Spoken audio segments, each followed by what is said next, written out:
In a letter, my daughter said, "Dad, we flew to Europe to get away from you. I was ready for them at the right time. I cooked and set the table for Thanksgiving all day, and then they left. I wasn't mad. I made one. After a week, I missed 37 calls. Please keep going before we move on. It's important that you tell me what time it is where you are right now." My phone lit up when I got the message screen. "Old man, we flew to Europe to get away from you. Don't bother us anymore. Ate at a table with no one else there and food that was getting cold. There had been a great turkey 2 hours before. On top of it was now a film of hard-up fat. Half of the candles were gone and wax was gathering around the brass. The holders used to be shined up by my wife. Things were different when the day began. It was Thanksgiving morning when I woke up. All charged up, Janet and David. We're laughing and talking. To weigh the grinds, I used a coffee scale. Keep your hands still. The fourth ring was picked up by Jennifer. "Yeah, Dad, 7 will be, that's it." I had learned to ignore the sound of worry in her voice. I could hear outside noise while I was in line. "Making all of your favorites. Good. I need to leave now. See you tomorrow." The ringtone. I hung up the phone and looked at the 20-pound turkey that was sitting on the counter. My hands knew what to do. Clean the inside of the hole. On the outside and inside, sprinkle sage, thyme, black pepper, and salt. She used the same method for 30 years. The turkey is now in the oven. I set alarms and moved around the kitchen with a plan. The potatoes had to be peeled, put things in the sink and worked slowly. In a steady beat, the peeler scraped. Cranberry sauce was made from scratch by Margaret. I made them do it. I got the sugar ready, squeezed the oranges and watched the berries pop and bubble. The kitchen was full, tasted both sweet and sour. As I stood at the stove and carefully stirred for a while, I felt almost full. It made me remember things. Jen was sitting at this very same table with her hands on the same coffee mug 3 years ago. "Dear Dad, I hate let David and I stay here for a while we look for a place to live. I know it's a lot to ask. It seemed like the house was too big. Hearing sounds, moving, and life came back after Margaret died when Jennifer moved back in. Love, you don't need to ask. This is your home. Stay for as long as you need to. I promise it will only take a few months, 3 years." As I basted the turkey, I forgot about what had happened. Everything was done by 6. It was all set. There were cloth towels and Margaret's good china on the table. The set has a blue rim from our wedding. I made squares out of the napkins and lined up the silverware exactly. I put rust-colored mums from the store in the middle. I turned around and looked at what I had done. This looked like a place for a family to sit. I sat down in my chair at the head at 7 of the table and waited. I checked my phone at 7:30, not a message. It could have been traffic. It was often very bad to drive in Austin on holidays. I went to the front at 8 was. I looked out the window at the driveway that was empty. As of late, they had been taking Ubers since David's car was in the shop. The fix bill was too high for me to pay, but David said they would take care of it. I sent a text at 8:15. David told me they would take care of the fixes, even though I offered to help pay for them. I sent an SMS at 8:15, trying to keep my tone light. "Where are you?" "It's getting cool." "What happened?" I checked the screen and saw that it was sent. Then the 3 dots showed up, went away, and then came back. It hurt my chest. The answer was sent. "We flew to Europe to get away from you, old man. Don't bother us anymore." The words didn't change after I read it 3 times. The phone was on the white tabletop when I put it down. It didn't shake my hand. I suddenly became very aware of how steady my hand was. The turkey sat on cover for the table. It didn't shake my hand. It was strange to see that my hand was completely still. The turkey sat on roast veggies all around it on its plate. Margaret's crystal gravy boat and cranberry sauce. The meal was ready and the buns were in the box. It became easier for me to remember something else. A few months ago, I walked by their guest room and heard David's words through the door. "Why are we even want to rent an apartment? Your dad lives alone in this huge house, so I think he likes having us here." Jennifer spoke up, not as much noise. "I'm not sure. We said it would only last for a short time, but that was 2 years ago. It's true that this works for everyone." There was silence when I locked the door to my room and told myself I would. I was back in the present when I heard a tap on the back door. Through the kitchen window, I could see Linda, Harrison from down the street. She looked very worried. I got up and walked to the door. I only opened it wide enough to be nice. "I saw that your light was still on, Elwood. Is everything okay with the dinner?" Her eyes went past me and to there is cold food on the table, 1 glass of water and chairs that are empty at my place. Lisa, everything is fine. I'm just late. It's like that. Please let me know if you need anything. Good night. Before she could say anything, I shut the door. Through the window, I saw her walk back across the grass. She turned around once before going through her own door. I sat down again. The lamp's flames were out, getting caught in their own wax. I sat down and looked at the empty spaces. Jennifer's is. The house deed says that David's chair, Margaret's chair, and the chair next to it have not been used for 6 years, was in the second box of the file cabinet in my study. After Margaret died, I put it there with the will, and I had proof that this house and everything in it was mine. Like the insurance papers and other papers, I stood as I carefully walked down the hall. My shoes were the only sound I could hear. It was quiet in the study until dawn. The desk was colored yellow and gray by the window. I hadn't moved from where I was. The title to the land was in front of me, so the edges were straight against the desk. I had put other papers around it, like the original receipt, the deal from 1998, the title insurance policy, and Margaret's will. I was fine with everything. The coffee in my mug had been cold for hours because it had not been touched. At the bottom of the roller coaster, a ring of silt formed. I had been making lists of failed promises, due dates, times, and things to do all night. That was just a few months ago, on April 12, 2022. I first heard David talk about the old man's house in September 2023. Their things slowly piling up in places that used to be mine. David changed his office at home into a bedroom. Jennifer's makeup was all over the guest bathroom. On a fresh, I wrote down another thought on a legal pad. When I got home from the store 2 months ago, David was in the "Hey, Elwood, this bill seems too high." In the kitchen, you checked my mail for me. You might wish to check if the prices they charge are too high. He had my electric bill in his hands like he had "You are right to look at it." He smiled and put it on the counter when I reached for it, which made me feel like I was being looked down upon. You know, we should all watch how much we spend. We did everything as if his name were on it. My joints hurt after I got up and stretched.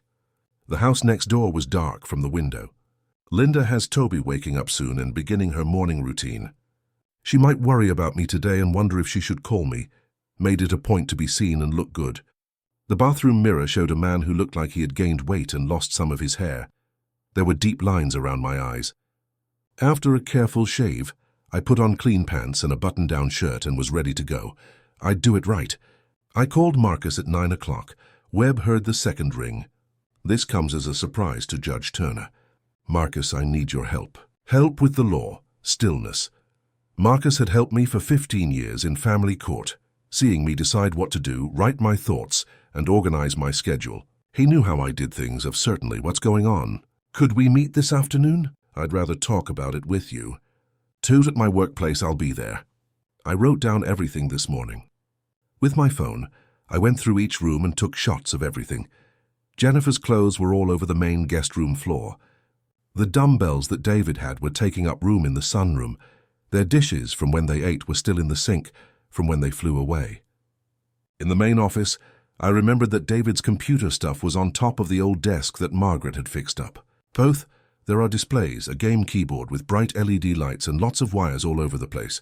I planned out how I would take shots of everything. Press, and hold. How to get to Marcus. I got to work in 30 minutes. It was slow in downtown Austin, even on the Friday after Thanksgiving. I kept 10 and 2 with my hands. I drove slowly and carefully, following the rules of the road. When I went the same way, I felt better. After going left on 6th Street, I made a right on Brazos. On the first floor of Marcus's building was a garage. The 12th floor was where his office was. It had glass walls that let you see the city. There were chairs and awards in frames on the walls. Marcus had done pretty well for himself. When his helper showed me around, he got up. He asked me to sit down by putting out his hand and saying, "Judge Turner, please sit." I did so. I put my folder down and sat down across from his desk. My daughter and son-in-law need to leave my house. Matthew, the look stayed the same. He held out. It was only short-term because they moved in 3 years ago, while they looked for a place to live. They didn't leave. They promised to come for Thanksgiving last night. They told me in a message after dinner that they had flown to Europe to get away from me. My phone was pushed across the desk. He read Jennifer's text, gave her a slow nod, and then put it back. Do they pay? No, you don't have a written deal. How long do you want them to stay? I thought about the question. I didn't at first. Having them there helped after Margaret died, but in the past year they're not guests. They're living in my house, which has been clear for a while now. Marcus took out a pen and began to write. Thoughts. The law in Texas is clear. They're just visiting and don't have a lease, so you can ask them to leave. You can tell them to leave. Is there a 30-day notice? They have family, and since they've lived there for more than a year, 30 days is a good amount of time. Legally, a written warning to vacate was given. If they will go to court to get them kicked out if they don't leave after that time. They have no way to fight. Marcus came to my Judge Turner. I'm sure you know that you own the land. They don't have any no claim in court. It's clear, but they can try to fight it. You have the law on your side. I felt something settle in my chest. It could have been satisfaction, or just getting it. I'd like to sure go ahead. Today I'll write the message. You'll have to serve it yourself when they come back. When do you think that will happen? Not at all. It said Europe on the letter. It could be a week or two. You'll go back when they do. Give them both the notice, and if you can, do it separately, so there is no doubt about how it was served. After 30, we send the removal case if they haven't left after 30 days. Marcus did not move. He put down his pen. Judge, are you sure about this? Family being kicked out of a home can be very painful. Marcus, I waited for my daughter at a table last night. I set the nice plates and cooked all day. She texted me to tell me I was old. They said they flew to a different continent to get away from me. In my home, sure, I'm sure. He said yes. I'll prepare the work by Monday. Just call me if you need anything before then. It felt different on the way home. The house looked different when I pulled into the driveway. It wasn't the same house I had lived in with my family, with Margaret. Not even the place where I was alone when she died. Real estate. This is my land. There were people living there right now who thought I was weak. I went inside and I went through the rooms again, but this time I didn't write anything down. I just took back what was mine. My bedroom was down this hall. In this kitchen, Margaret showed Jennifer how to make pie crust. There were memories of birthdays, vacations, and quiet Sunday dinners in that area. I opened on my computer in my study. The screen lit up when I turned on my laptop. I took out a new paper and began typing. Jennifer Turner was given notice to leave. David Collins. This wasn't get back at someone. It was fair. It was important to know the difference. The messenger came early Saturday morning, just as I was reading the paper one last time. The big package from Marcus's company was given to me by a young woman in a suit. She asked me to sign the tablet first and then walked down my drive. I laid everything out on my desk. Take note of leave, properly formatted on legal paper, and documents terminating a credit card authorization that have already been handled. I got pictures of the property deed from my bank. They only had my name on them as the owner. His business card had a short letter written on it. Everything was okay. Call MW, let me know what you need. The proof of the trip was easy to find. David left his email connected to the work computer on Thursday morning before they left. Paris 3, I found it on my own. It was still there when I got back on Sunday at 10:45. Was there just now. One more sign that they are not careful. I put the papers in a brown envelope and set it down. Saturday moved slowly. I had a clear goal in mind as I cleaned the kitchen, did the laundry, and went through the house, taking back space every time you do something. I carefully put everything in order on Sunday morning. My chair was turned so that it faced the front door, and the package on the coffee table was perfectly in the middle. The table was exactly in the middle, and my couch was turned so that it faced the front door. I took my time and drank my coffee slowly. As noon got closer, the clock on top of the fireplace slowly moved forward. 11:15. The sound of tires their words could be heard through the closed front door as the car doors slammed shut on the street. Jennifer's laugh. David's. He was upset that the carrier lost his bags for a short time. We're home, Dad. Jennifer's tone made me feel like she had the right to think I would be glad to have them back. I stayed. I'm sitting down with my coffee mug on the backrest of the chair. I can hear people walking in the hallway and the wheels of suitcases rolling tough wood. He might not be home. Let's start unpacking. David spoke in a rude way. When they walked into the living room and saw me waiting, they were quiet. David ran into Jennifer when she stopped in the middle of the room, from behind. As they stood in the hallway, their relaxed look turned into one of confusion. "How was your—" "I didn't mean for my voice to sound cold." Jennifer's smile was shaky. "Good. At last some peace. I'm glad you had fun." David was talking when I stopped him. "Turn off." The words were very sharp. "I have something to give you as a gift." I picked up the envelope. He held it out to Jennifer without getting up. She grabbed it without thinking, not sure what to do. David walked up. I was reading over her shoulder as she got the papers. The change happened right away. Jennifer's hands began to shake. David's face got hot and then pale. First they looked at the papers, then at each other, and finally at me. "What, is this a joke?" Jen raised her voice. My skin tone and face color stayed the same. "Read it months, the law says that." The papers were quickly taken by David from We Live Here Too. "So you can't kick us out. Look at the rights to the land. It's mine, and it always has been. I saw this happen to them." Jennifer's is, she spoke and stopped speaking. She had tears in her eyes. "I had us expected. On time. Dad, let's go." "That's not possible. I'm your kid. That's why it hurts. Right now I was ironing my shirt, but you chose on Thanksgiving. We're going to say sorry. We thought you meant it. Leave me alone." Got the message. David kept reading. As he went down the page with his finger. He looked up when he got to the credit card spot. "Wait, you called off the— Did you also take away my credit cards? Yesterday morning you took away all the permissions and accounts that I gave you to use." Her tears were real now, and she was scared and couldn't believe it. "But we need them. How else will we be able to find work? Do you pay your bills like an adult?" When I walked up to them, they immediately moved out of the way to make a way. For 30 days I walked down the hall to my study between them. "This is crazy," the voice said louder and louder. "You're not able to think straight." I didn't answer. "We're not going anywhere." Slowly I locked the door to my office. The handle snapped shut, making a sound I had never heard before. Their angry words could be heard through the trees, but they were hard to understand. Jennifer's voice was higher, and David's was lower and more violent, overlapping in a symphony of fear. I sat down at my desk and took a moment. It wasn't quite success, but it was something. It was getting cooler, and justice was beginning to take shape. My pocket phone buzzed. It was a financial call. I got a message in the app that the last credit card rejection went through, so I took it out and looked at the screen. They were now on their own. With all of their cards and signs, what were they going to do next? Monday morning was very quiet.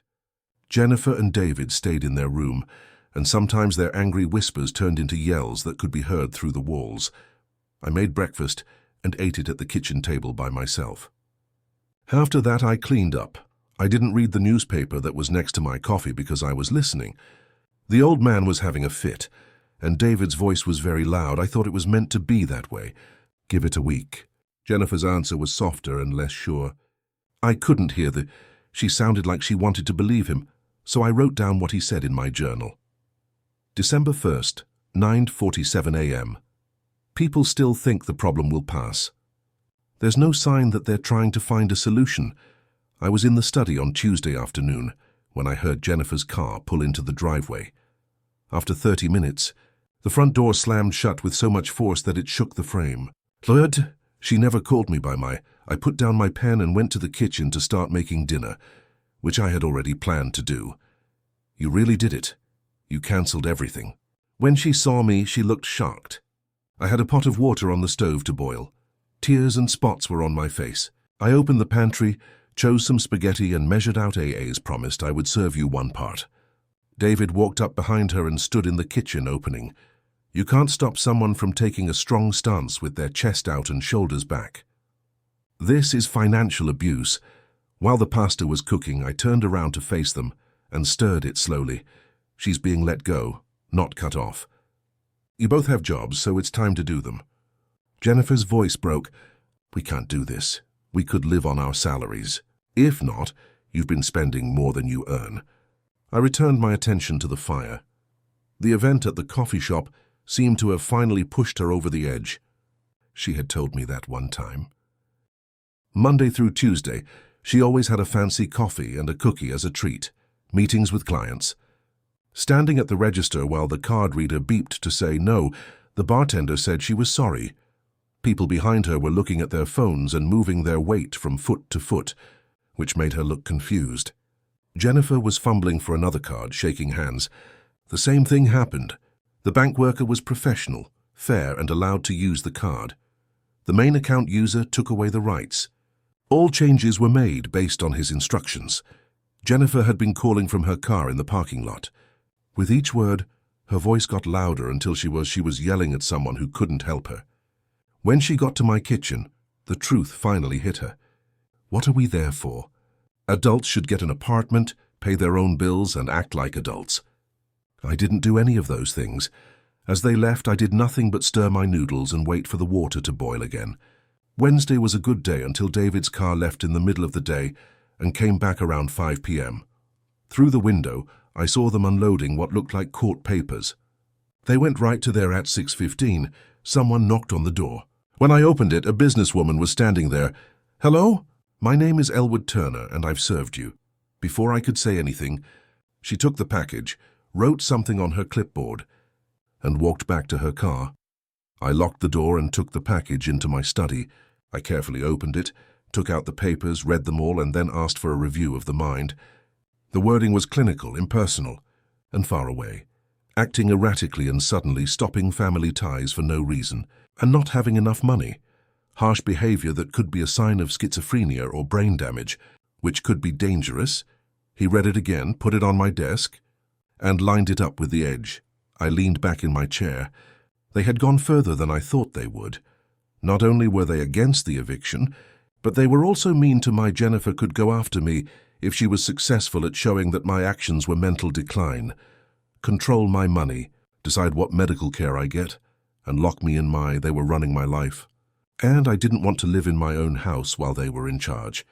Stephen Holt's paper was on it. I had no idea, but the company was right in the middle of the city. It was a fancy building, and the lawyer who worked there specialized instead of values, they used aggressive methods. I could picture their meeting, with David leaning against the wall. Jennifer doesn't know what to do but is desperate. Holt is tapping his pen and figuring out angles. Your father-in-law is how old? He doesn't act like this at all. He could have dementia, madness, or bad judgment. Ask for a psych evaluation. If it turns out that he is not able, the plan was clear. Smart even, hit me with your mental illness. Make me the problem instead of the one they're taking advantage of. I got up and went to the window. Outside, things were getting quieter.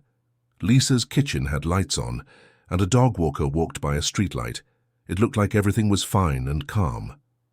I wasn't angry. Being angry would have been distracting. This was their plan. Things had gotten worse, I would disagree. I went back to my desk, turned on my laptop and typed something into the search bar. Austin Elder Law is a law firm that helps people who have problems with their mental capacity. Names came up. The first one was Diana Clark. Her profile picture showed a woman with credentials, who looked to be about 50 years old. These lawyers are experts in adult law and disagreements over who has the right to make decisions. She used to be a prosecutor and is now board qualified. She has helped many people fight unfair attempts to take over their lives. I signed up for her email list and began writing an email. On Thursday morning, as I looked at Diana Clark's picture on the screen, light came in through the study window. I had been there for the whole day. She looked up 7 different lawyers all night, but she kept coming back to her skills. She knows a lot about family law. Elder rights protection was able to protect several people from unfair attempts to place them under guardianship. The reviews talked about how honest, skilled, and nice she was as a former lawyer. I shut down my laptop and I took my keys and drove downtown. It took 40 minutes, but traffic was slow. Through my windshield, I-35, the Austin skyline got bigger and bigger. My mind was clear and my hands were firm on the wheel. This wasn't a last-ditch effort. It was a plan. Diana's building was on the guide said that Brazo Street was professional, but not flashy, with brick and glass instead of steel and mirror. The lift took me to the 4th floor, where I found the door that said Clark and Associates Elder Law. At the front desk, there were 3 other older people, and all of them had the same worried, uncertain look on their faces, to keep his pride. A man with gay hair held a folder to his chest. A woman in a sweater wiped her eyes with. I waited while sitting down. Diana Clark was standing at the door of her house. Her hair was pushed back in silver in the middle of the 1960s, and her eyes looked over, and at first look, she knew. She put out a strong professional hand and said, "Thank you for seeing me on. Soon let's meet in my office, which was full of law books and awards, books, framed awards, and other unique items. A picture of the person when they were younger. Diana and a man were laughing together. I thought it was her late husband." We looked at the chair next to her desk. "Tell me everything. Begin at the beginning. I'll show you how to do it. The warning to vacate, the dinner, the text message, Jennifer and David's answer, and the plea for competency." Diana heard me and thought I was crazy because I was making stupid choices and might be putting myself in danger. She didn't stop writing on a legal pad until I was done. She looked up when I was done. "I see adult financial abuse every week, so this isn't the first time I've seen it." That's right. Adult children taking advantage of their parents' money, being a good father. She tapped her pen on the paper. "But you have advantages. You did it legally. You've been a judge for a long time, so you can help me." "I can and I will. Yes, we will. We'll talk about strategies and quickly refute the claim of ability. A medical exam by a third party. Make proof of not only my mental health, but also the pattern of their campaign was about a cause. And when we talked about prices, it was a $5,000 deposit and an hourly rate. I didn't think twice about paying after that. I'll send the fee today." Diana leaned back a bit as the polite conversation ended. "I haven't seen my son in 2 years. He lives in Oregon," she said. "What you said shocked me. I'm sorry. We want our kids to stay, keep them close and value what we gave them. Sometimes they just stayed, but she left in a different way." Diana looked at me and said, "That's usually worse." Friday went by quickly. Diana set up the mental exam with Dr. Richard Moss, who was an outsider, whose credentials Jennifer's lawyer couldn't question. Review with Dr. Richard Moss, a fair examiner whose credentials Jennifer's lawyer couldn't question. His office was on the west side, in a clean and professional medical building. Dr. Moss tested people's memories in great depth and asked them to solve problems, talk about current events, and count backwards from 10. Here is the number to get to 100. 100, 93, 867972. Donald Trump is the president right now. He became president on January 20th, 2025. He checked my memory, my ability to think things through, and my ability to tell time and place. After a few hours, he put down his clipboard. "Mr. Turner, most people half your age are not as smart as you are. I'll get my full report. Ready by Monday, but I haven't seen any signs of brain damage yet. I drove home feeling good. I was glad to hear from Diana Elwood, but my phone rang as I pulled into my driveway. Your bank records show that Jennifer's account is used a lot.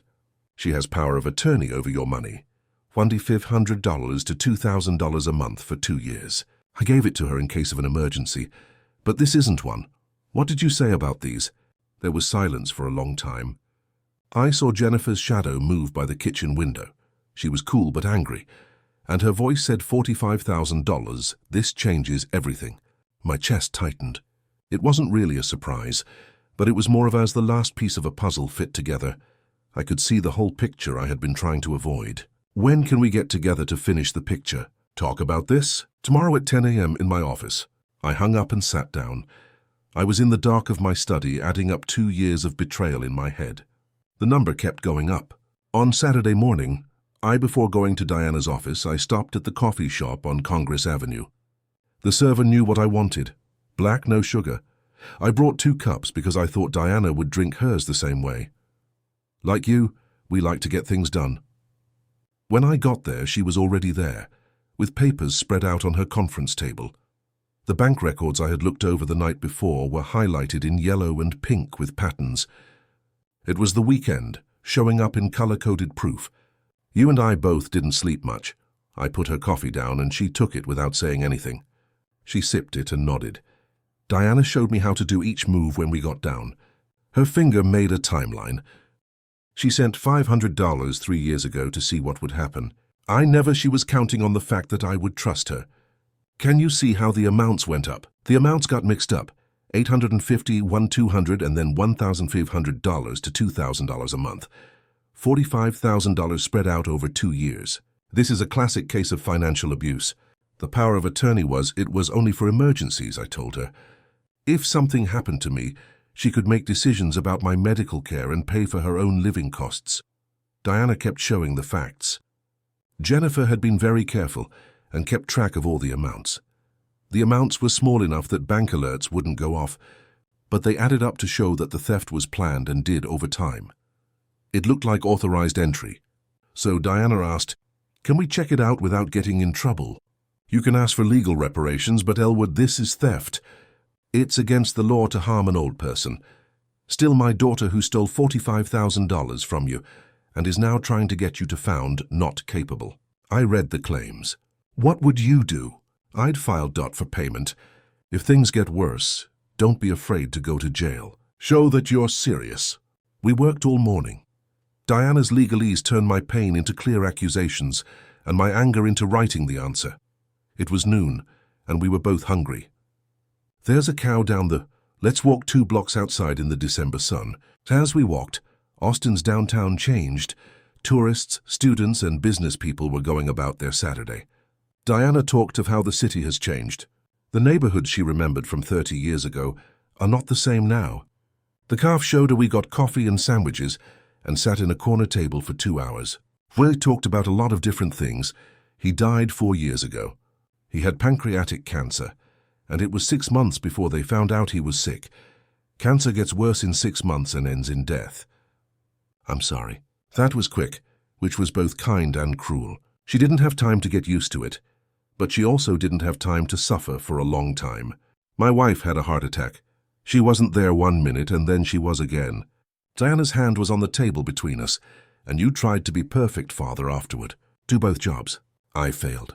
No, her voice was sure. You loved them no matter what. Some people think that means they can take anything. Our eyes locked for a... There was a time when something moved between us. It could have been recognition or understanding. Some people who had broken up with their partners tried to get kids to love them, but the kids couldn't return the favor. Being alone in big, quiet houses. On Sunday, I read the paper. Diana was ready. The house was still shaky, so Jennifer and David stayed in their room and didn't come out until they were whispering their fights and getting more and more scared. My phone rang with a text from them. "You did a great job on your work, Diana. Did you go over everything?" I asked. "Do you have any questions?" There was nothing about the case, so what? I thought for a moment and then typed, "How do you like your coffee?" You said something about that in your message.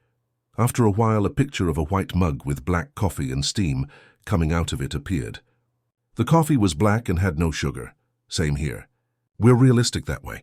Or just send a picture of your cup. One of us is set in our ways, or maybe both. Diana went to court on Monday morning. When she opened it, I wasn't with her. We had agreed that she would file it while I stayed available by phone, but I wasn't with her. I saw her going up those stone steps with the counter-petition in her suitcase. It had all the information. The review from Dr. Moss that says I'm capable, the proof of financial abuse, and the demand for $45,000 in. She called at noon to say it was done. But it's hard to give a full response. How long do you have to show that you are qualified? Sign their petition and expose the financial abuse. Until Holt gets service by the end of the day, he needs time to answer. I think he'll try to make things work. I understand. I'm not either. We need an urgent meeting because routine of ongoing abuse. The afternoon went on and on. At 4:30, Diana, when she called again, her voice had a different edge. Holtz had been served. He called me back and he was rude and angry. What did she do? That's what he said. He would fight this hard. I told him to bring it.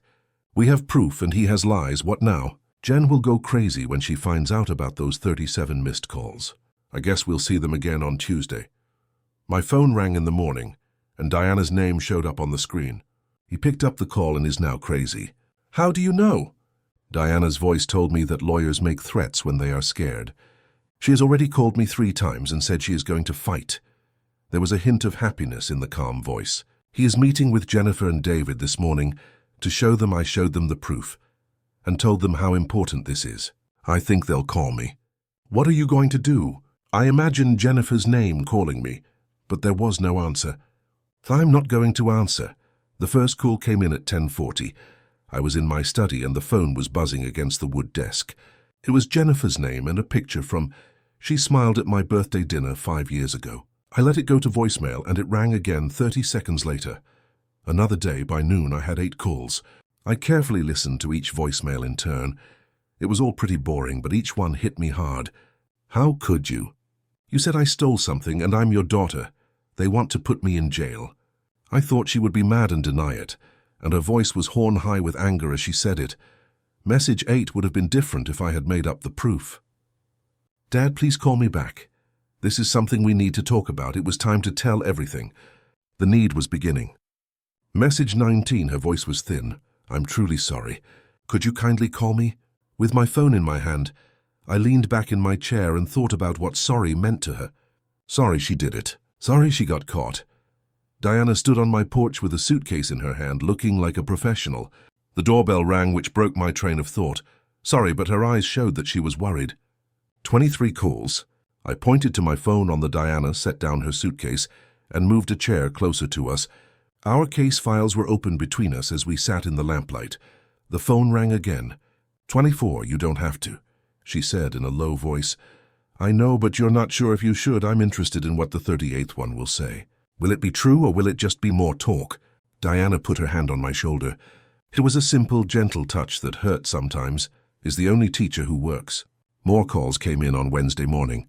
They started again at 7 a.m. Before I finished I took a shower, ate breakfast and read the newspaper like a robot while my phone did its thing. It was my first cup of coffee. Jennifer came out of her bedroom and into the hallway. She stared. Her hair was a mess, her eyes were red, and she was wearing the same clothes as we looked at each other yesterday, and I said, Dad, please, just 5 minutes. Please listen. You made a mistake, but I'm not in a hurry. I'm just going forward, I know, but we can fix this. I stopped at the door to my study and didn't turn. 30 days, Jennifer. You need to find a place to live. Dad, the door shut behind us. After that, David came down the hall and blocked my way to the kitchen. He stood tall with his chest out and shoulders back, someone who doesn't really have power but acts tough to make people think he does. Are you going to do this? Break my daughter? I'm not trying to hurt anyone. I just want to keep myself safe. She made mistakes just like everyone else, gets things wrong. That's not a mistake. $45,000 over 2 years. We'll take this to court. You already tried. I looked him in the eye. How's that working for you? He moved out of the way and I walked past him to make my coffee. By Wednesday by evening, my phone told me I had missed 37 calls. The last one came in at 6:15. Jen was either tired or giving up, or maybe both. Diana got there at 17:45. She got in by herself at 7. I gave her a key the night before, which was a practical act that felt like more. When she found me, I was in the study, and the phone on my desk was finally off. I kept track and didn't answer any of them. How do you feel about that? I gave the question some thought. It looks like I'm punishing her, but I also feel like I'm finally not being punished. Diana sat down next to me. You're not being mean. You're being clear. I don't mean to hurt her. I want her to know what she did because results often help people understand. Her voice was soft, but being strict can be the only way to teach someone something. If she doesn't learn that way, you'll know you did everything you could and won't feel bad about moving on. She saw my hand on the chair. We didn't move away from each other. The lamp lit us up, and the phone was off and quiet between us. The house was quiet. Diana finally said, The hearing is tomorrow. Are you ready? Are you ready? I looked at my phone and saw that I missed 37 calls, but none in the last hour. I'm ready as I'll ever be. Will she come? She has to. You'll see her later at the door. Before Diana left, I called my phone one last time. I had 37 missed calls, thought about what the 38th would have said, but I would never know. We were going to court in the morning. Yesterday I didn't wear a suit, so on Thursday morning I stood in front of the bathroom mirror and fixed my tie. It felt weird. I was dressed casually for retirement, but today I had to be the judge, not the dad. My hands were steady. No matter what happened in court, I would handle it with class. Diana texted me at 8 a.m. There was a meeting at 9:30, and the front steps opened at 8:45. I got there early, was waiting with a briefcase and a smart blue suit. Our eyes met, and we both gave each other an encouraging look. Jen's car pulled up at 8:50, and she got out of it without saying a word. David came next, his angry jaw clenched. Stephen Holt was the last to leave. and even though he wasn't, he looked scared. There was a canyon of silence between us as we walked into the building in separate groups. The waiting area was full of people in nice clothes. A seat outside of courtroom 3 faced another bench, so we sat across from each other. Jennifer looked at the ground while David looked at us. Monroe stared at me while Diana looked over her notes. I kept an eye on the door to the Courtroom 3. Turner Collins versus I thought the courtroom would be bigger, but it was not, from when I was a judge, but it was still very scary. Judge Patricia Monroe walked in, a woman in her 50s with reading glasses on her nose and a serious look on her face. Everyone stood up. "Please sit down." She looked at the case file, but her face was blank. A first meeting about a warning to vacate and charges of financial exploitation. "Ms. Clark, please go ahead. She was standing in this area." "Your Honor, the notice to leave is valid. The land is only owned by Mr. Turner." She left the deed on the judge's desk. Respondents are not renters with a lease. They are family members who are living with them for a short time. "How long did they live there?" 3 years, sir. At first, it was just until they found a place to live. But they never went back.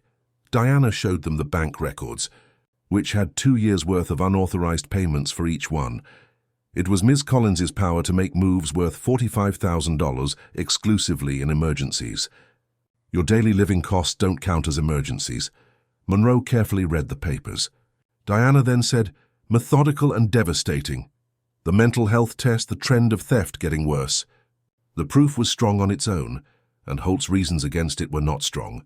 This is a family matter. Mr. Turner is throwing his own daughter out because they don't agree. More than $45,000 in sending things that aren't allowed. That's not a fight, counselor. He's old. Get a big house by yourself and live there. They were there for each other. Diana stood up. That claim is false because there is no proof that they lived in his house without paying rent, while taking his money. Mr. Holt, stay on the right side of the law. He used emotion, family ties, and sadness for a girl who was losing her dad's love to make his point. But facts don't change. Jennifer quickly stood up, and everyone stopped. "Father," her voice, "I'm sorry, I didn't mean for any of this to happen. Miss Collins, that's not right. Please sit down." Jennifer looked at me instead of the judge. "It was a mistake for me to hurt you. I didn't think about what I was doing and just kept taking. Collins, you need to sit down right now, or I'll throw everyone out of this courtroom." Jennifer cried and fell into a chair. I saw it for real at that moment. Finally, it's feelings, not tricks. Fear, sorrow, and understanding are all emotions. Hit her hard all at once. David grabbed her shoulder. I wasn't sure if he was trying to comfort her or keep her in line. Judge Monroe's the decision was well thought out and final. The notice of eviction is legally binding. The limit has been set for December 30th. The desire for a psychiatric exam was turned down. It looks like Dr. Moss is qualified. She looked at Jennifer and said, "More needs to be done about financial exploitation. There is already some proof, but the case is still being looked into." "Go ahead, Miss Collins. You need to give all of your business records. David lost it." "This is crazy." She didn't break the gavel. "Please keep your cool, Mr. Collins. If you lose your cool, you will be held in contempt. If there is proof of criminal abuse, Judge Monroe going on like this, I'll send it to the DA's office." The meeting is over, and Jennifer was in the hallway. Her words echoed off the marble floors as she followed us. "Dad, hold on. Please, can we?" I turned around and looked her in the eye for the first time in days. She was standing there. With makeup running and hands clenched, I admit I messed up. "I know sorry isn't enough, but I'm here for you, daughter. When was the last time you asked me how I was? I didn't mean about money. I meant about me." She opened and closed her mouth, but she didn't say anything. That's what I thought. I turned around and Diana left. Jennifer didn't go with them. Diana asked, "How do you feel?" In the parking lot. I looked back and then turned around. Jennifer was alone near the building door. David had already left her there and gone to his car. It means I won a fight, but I'm not sure if I won the war. The war is with you, if you can handle being right instead of loved. I thought about this. "Come over to my house. Tonight I don't want to handle this by myself," she agreed. As I drove home, I knew Jennifer would be there packing. David would be mad because he knew things had changed, but he also knew I had. There was someone on my side, and maybe that was all it took. The house felt like it was. After I got home from court, it was quiet but full of life. Jennifer and other people talking could be heard through the walls. The door between David and someone else was closed, and I walked right past them and into my study without stopping, arrived at 7 with a folder. We both knew that the professional act wasn't necessary. So I recommended the back deck. In December in Austin. It was cold, and we drank hot tea. But we could see the stars and were away from the inside. We were stressed. We sat close to each other, and the steam from our mugs rose. Legally, it went as well as we could have hoped. Diana told them they could hope, but Monroe's choice was final. In real life, Jennifer, he or she, has 2 weeks to find a place to live and move out. The bills are still being paid. You did it. She stopped. Why? I looked at the stars. When you talked about her son, I recognized myself in him. Is that right? Why have I been taking things that I thought were mine? Diana put down her coffee and grabbed my hand. He thinks I owe him something because I made him without his permission. He's 38 years old and calls 3 times a year. He told me to be glad that he talks to me at all. I'm sorry. Some kids think they deserve love from their parents and not just get it. They take and then hate you for it. I had nothing left, so she squeezed my fingers hard and said, "You didn't fail. I didn't either. Sometimes the people we love can't love us back." There was more silence between us. It wasn't empty, but it felt good. I felt her hand on mine and thought it felt right. She looked at me before I looked at her. "No, I haven't." My voice got stuck. "It's been 6 years since then, I know." 4 years for you." Diana smiled a little. "Are you okay with this?" "Kind. The case is pretty much over, and I no longer think of you as a customer. When the calf comes to you, when you said you were trying to be a great dad, I saw a man, not a dad." I carefully leaned in and gave her my attention. Time to back off, but she didn't. The kiss was awkward but wonderful for both of us, not sure what to do, but also hopeful. When we broke up, our foreheads almost touched, and I said, "I'm 62. I was too old for this. I'm 65 years old. If we're all too old, then everyone over 60 should just give up." She rubbed her thumb on my fingers. "I'm not that old." She was ready to do that, and Diana stayed until midnight. The second kiss at the door was stronger and lasted longer. Through the walls, I could hear Jennifer yelling, and David's angry voice trying to calm her down, but I couldn't hear them. I slept better than I have in weeks. Jennifer knocked on my study door on Friday morning while I was making coffee. She stood there by herself and looked worn out and beaten. "Can we talk?" I asked, pointing to we were sitting at the table in the kitchen where I had made Thanksgiving dinner. That's where it all began for Jennifer. I was terrible. "I still can't believe how I treated you." I heard it. David kept saying that you were okay with it and that you liked having us there, so I didn't stop her and let her talk. I didn't mean to say it, but I did. When she looked up, her eyes were red. "Why now? Why am I saying this now?" She spoke up in court when I couldn't answer your question. "I have no idea who you are, but I know how much money you have and that you'll always be there for me. David, we need to talk. They fought last night. He wants to keep going with it, but I told him that was it. I'd rather lose everything than die. Not forgiveness, but recognition. This was real. I'm not kicking you out to," I said in a low voice, "hurt you. I'm doing this to help you learn how to handle your own life. You're 34 years old and make $75,000 a year. I didn't know that before. You can do it by yourself." It wasn't hard to not do it. Yes, I did make it too easy. That's my job. I looked her in the eye and asked, "What?" "Now what?" "I'm leaving. I'll pay you back. And we'll try again as adults, not kids." After a moment of silence, Jennifer asked, "Is that?" With some uncertainty. "I still think of myself as a parent and a kid. Is that woman Diana?" "Yes, she's become important to me." "Great. You deserve to be happy," she said. But I didn't believe that. I used to think my only job was to be your dad. And now I remember that my name is Elwood, and that I'm a man who lost his wife and has been lonely. He needs someone to be with him. Jen's cheeks were wet with fresh tears. That's something I never saw. Dad was always there for me. Maybe that's the matter. I was always there, so you didn't have to look. Jen went away and then came back that afternoon. With changes. Her phone was in her hand as she stood in front of my door. "Tomorrow I'm going to sign the lease on a studio apartment close to work." I smiled and nodded, feeling a little proud. "Also, thanks for not giving up, Dad. You had to let me go, but you did." After Diana left, I called her. "Please come over tonight. I need to talk to you about something. Good news. After hanging up, I looked around my house. Again, it's my house, not theirs. Jen would really be gone in a week. David too. Still, the place would be mine. It would no longer be just me in it.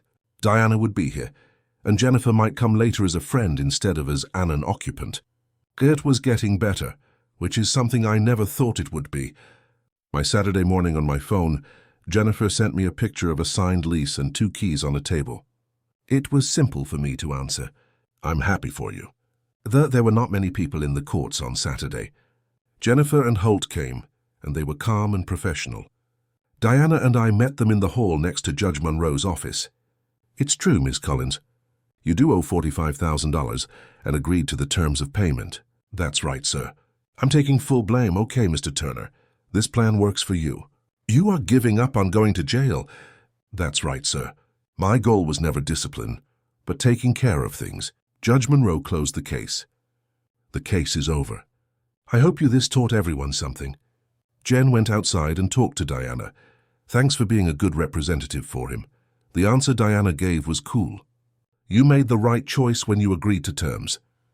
On Wednesday morning, a moving truck showed up next to my driveway. We didn't help Jennifer move boxes because she asked us to. We did it because it was nice, why it mattered. When David finally showed up, he was angry and threw his things into his car. He threw away all we built and said, "Are you really doing this?" Jennifer stood tall at the door with her arms crossed. "Didn't make anything. My dad took care of us. That's not building. You'll feel bad about this. Maybe I will too. You shouldn't depend on anyone else."